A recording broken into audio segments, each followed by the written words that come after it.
महाविकास आघाडीचा जन्म हाच बैमानीच्या आधारावर झाला आणि गेले 1.5-2 वर्ष महाराष्ट्राचं सरकार हे कोमात असल्यासारखं वागतंय। या महाराष्ट्रामध्ये ओबीसी समाजाचं जे राजकीय आरक्षण आहे तेही टिकवण्यामध्ये हे सरकार पूर्णपणे नापास झालं। ओबीसी समाजावर यांच्या उदासीनतेच्या कारणाने, दुर्लक्षित धोरणांनी, सुप्रीम कोर्टामध्ये योग्य माहिती सबमिट न केल्याने ओबीसी समाजाचं राजकीय आरक्षण पूर्णपणे या क्षणी रद्द झालेलं आहे। विधानसभेच्या अधिवेशनात सन्माननीय विरोधी पक्षनेते देवेंद्र फडणवीसजींनी या संदर्भात सरकारने भूमिका स्पष्टपणे घ्यावी व ओबीसीचं राजकीय आरक्षण टिकवण्याच्या दृष्टीने कृती करावी अशी अपेक्षा महाराष्ट्राच्या साऱ्या ओबीसी समाजांना न्याय देण्याच्या भूमिकेतून घेतली। पण सरकार ढिम राहिलं। सरकारने या संदर्भामध्ये पुढे मागासवर्गीय आयोग असेल, इम्पिरिकल डाटा असेल, कोणतीही पावलं उचलली नाही। अशा उदासीन डबल कुंभकर्णाची झोप घेणाऱ्या सरकारच्या विरुद्ध, म्हणजे कुंभकर्ण 6 महिने झोपायचा, हा डबल कुंभकर्ण आहे का 12 महिने झोपतो। 26 जून आरक्षणाचा प्रारंभ छत्रपती शाहू महाराजांनी केला। छत्रपती शाहू महाराजांच्या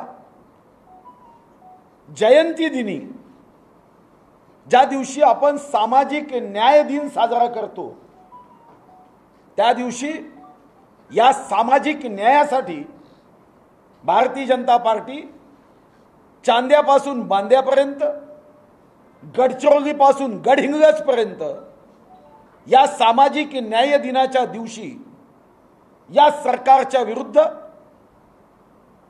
या सरकारच्या ओबीसी बांधवांच्या विरोधी भूमिकेच्या विरुद्ध भारतीय जनता पार्टीचे कार्यकर्ते ओबीसी समाजाला न्याय देण्याची मागणी घेऊन, राजकीय आरक्षण टिकवण्याची या सरकारने त्वरित कृती करावी ही मागणी घेऊन व 19 जुलैला ज्या निवडणुका होऊ घातल्या आहे त्या निवडणुकीवर स्थगिती आणून जोपर्यंत ओबीसीचं राजकीय आरक्षण टिकवण्याच्या संदर्भात सरकार सुप्रीम कोर्टाकडून अनुकूल सकारात्मक निर्णय घेणार नाही, तोपर्यंत या निवडणुका घेऊ नये ही मागणी घेऊन 26 जूनला महाराष्ट्रामध्ये 10:30 वाजता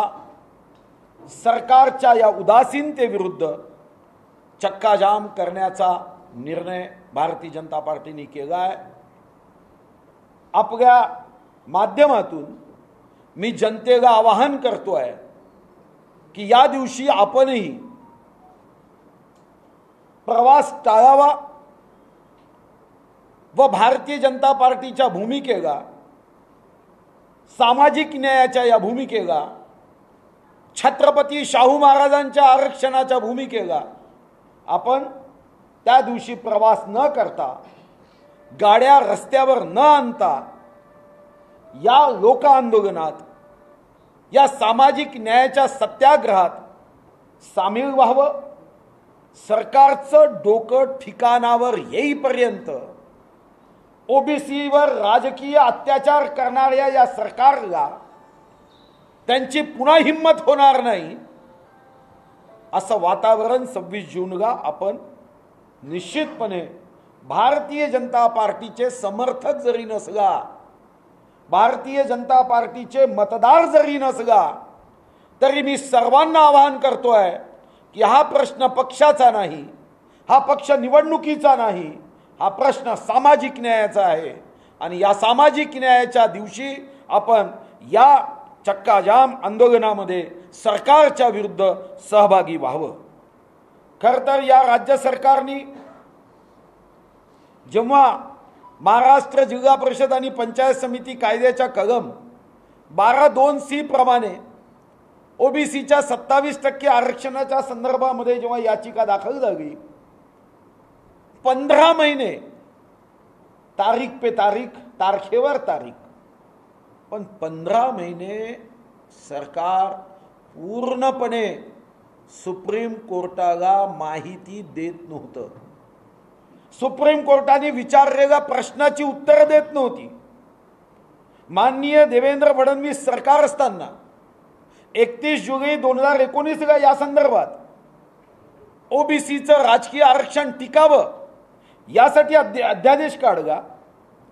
कोर्टाला 2 महिने या अध्यादेशाचा कायद्याचं रूपांतरण करण्याच्या दृष्टीने मुदत मागितली, पण दुर्दैवाने बैमानीच्या आधारावर जेव्हा सरकार महाविकास आघाडीचं तयार झालं 28 नोव्हेंबर 2019 या अध्यादेशाचं कायद्यामध्ये रूपांतर केलं नाही.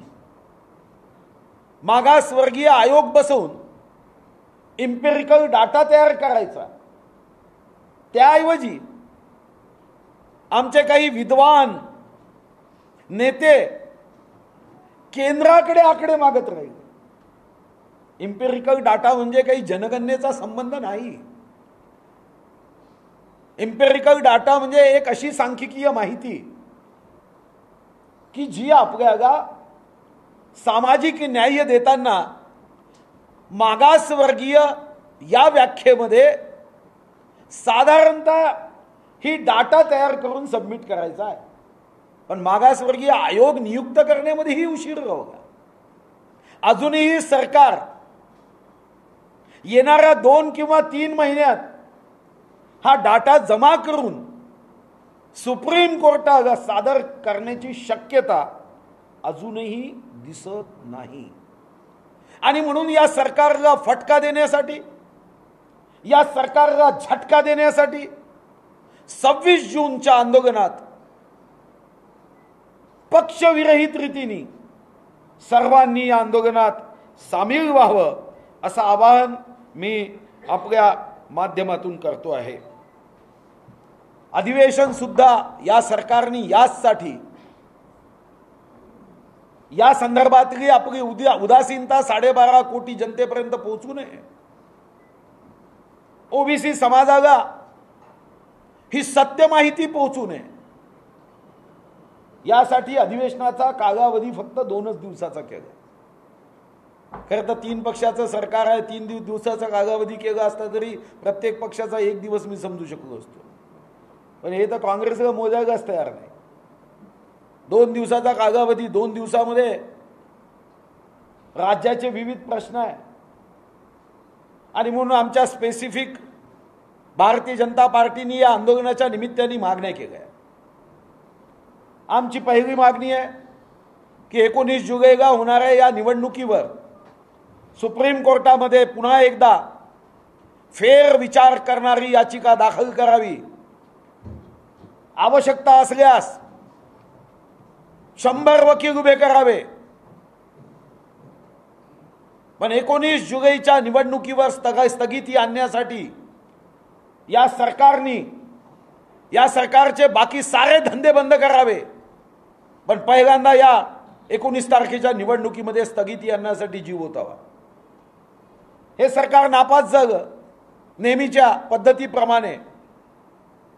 माननीय विरोधी पक्ष नेते देवेंद्र फडणवीसजींच्या नेतृत्वात आम्ही निर्णय केला आहे की या सर्व जागांवर जरी सुप्रीम कोर्टाचा निर्णय असला की सर्वसाधारण व्यक्ती उभा राहू शकेल, तरी सुद्धा जर या सरकारच्या दुर्लक्षित धोरणामुळे, उदासीनतेमुळे, नादान वृत्तीमुळे, बैमानीच्या भावनेमुळे जर 19च्या निवडणुकीमध्ये स्थगिती येऊ शकली नाही, तर भारतीय जनता पार्टी 100% या सर्व जागांवर फक्त आणि फक्त ओबीसी उमेदवार उभा करेल. भारतीय जनता पार्टीच्या वतीने 100% जागा या जरी सुप्रीम कोर्टाने आरक्षण काढलं असेल तरी छत्रपती शाहू महाराजांच्या आरक्षणाच्या भूमिकेचा पुनरुच्चार करत या 100% ओबीसी उमेदवार या सर्व जागांवर भारतीय जनता पार्टी उभे करण्याचा निर्णय हा भारतीय जनता पार्टीने केलेला आहे. 26 तारखेला आमची आंदोलनाची सुरुवात होईल. हा शंखनाद आहे, हा एल्गार आहे आणि सरकारचं डोकं ठिकाणावर आलं नाही तर या आंदोलनाच्या आगीमध्ये सरकार ठिकाणावर राहणार नाही. सरकारला आमची चेतावणी आहे, इशारा आहे की मुंबईच्या मंत्रालयात बसून मराठा आरक्षण तुम्ही गाजवलं, ओबीसी आरक्षण गाजवलं, मागासवर्गीयाच्या पदोन्नतीचं आरक्षण, या राज्याचे एक मंत्री पदोन्नतीत आरक्षण दिलं नाही तर काय काय करेल याची यादी वाचत होते. शांत जागे. असा कोणता बर्फ डोक्यावर ठेवला की त्यानंतर डोकं ठिकाणावर आलं, शांत जागे. धीरे धीरे सामाजिक समरसतेच्या या पुरोगामी महाराष्ट्रात सरकार कधी ओबीसी बांधवावर अन्याय करताय, अनुसूचित जातीला हक्कापासून वंचित करताय, मराठा बांधवांना न्याय देण्यामध्ये अपयशी ठरताय. 26 जूनला भारतीय जनता पार्टीचा हा पहिला आंदोलनाचा टप्पा असेल. आपल्या माध्यमातून मी सरकारला ही चेतावणी देतोय की 26 जानेवारीच्या या आंदोलनाची आग समजून घ्या. हे जरी कोरोनाच्या महामारी संकटात आम्ही या आंदोलनामध्ये एक प्रतिकात्मक शक्ती प्रदर्शन करतोय, पण या आंदोलनाची धग, या आंदोलनाची आग जर आपण समजून घेतली नाही तर लक्षात ठेवा की ओबीसी समाज असेल, मराठा समाज असेल, अनुसूचित जातीचे बांधव असेल, या मस्तवाल सरकारला ठिकाणावर आणल्याशिवाय राहणार नाही.